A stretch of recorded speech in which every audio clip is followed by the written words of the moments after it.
నాటకం చూడాల్సి వస్తే ముందు వరుసలో కూర్చుంటాం.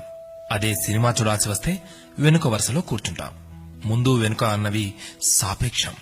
సబ్బును తయారు చేయాలంటే ఆయిల్ కావాలి. అదే చేతికి అంటిన ఆయిల్ ని పోగొట్టుకోవాలంటే సబ్బు కావాలి. చిత్రంగా ఉంది కదూ, జీవితం కూడా ఇంతే. సమస్య వచ్చి పడింది, జీవితం అయిపోయింది అనుకోకూడదు. దానిని ఓ మలుపుగా భావించాలి.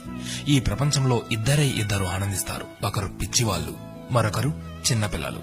గమ్యాన్ని చేరుకోవాలంటే పిచ్చితనం కావాలి. చేరుకున్న గమ్యాన్ని ఆనందించాలంటే చిన్నపిల్లలైపోవాలి.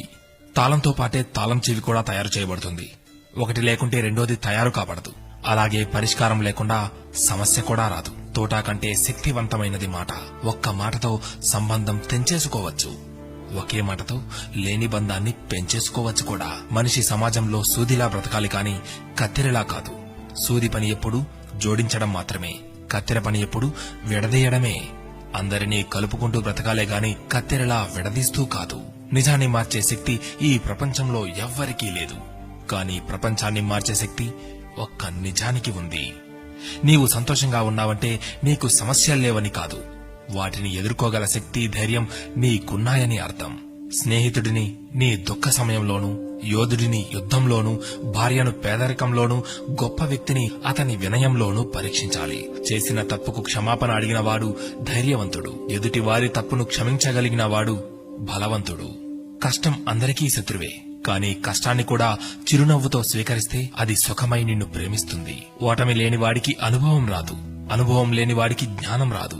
గెలిచినప్పుడు గెలుపును స్వీకరించు, ఓడినప్పుడు పాఠాన్ని స్వీకరించు. ఓడిపోయి విశ్రాంతి తీసుకుంటున్నప్పుడు ఆ ఓటమి నేర్పిన పాఠాన్ని చదువుకో. నీవే గెలుస్తావు. ఎవరికైనా ఉండేది రోజుకు 24 గంటలు మాత్రమే. గెలిచేవాడు ఆ 24 గంటలు కష్టపడుతుంటాడు. ఓడేవాడు ఆ 24 గంటలు ఎలా కష్టపడాలా అని ఆలోచిస్తుంటాడు. అంతే తేడా. గెలవాలన్న తపన, గెలవగలను అన్న నమ్మకం, నిరంతర సాధన, ఈ మూడే నిన్ను గెలుపుకు దగ్గర చేసే సాధనాలు. నేను గెలవటంలో ఓడిపోవచ్చు, కానీ ప్రయత్నించడంలో గెలుస్తున్నాను.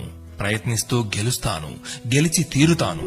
స్వయం కృషితో పైకొచ్చిన వారికి ఆత్మవిశ్వాసం ఉంటుంది గాని అహంకారం ఉండదు. ఏమంటారు?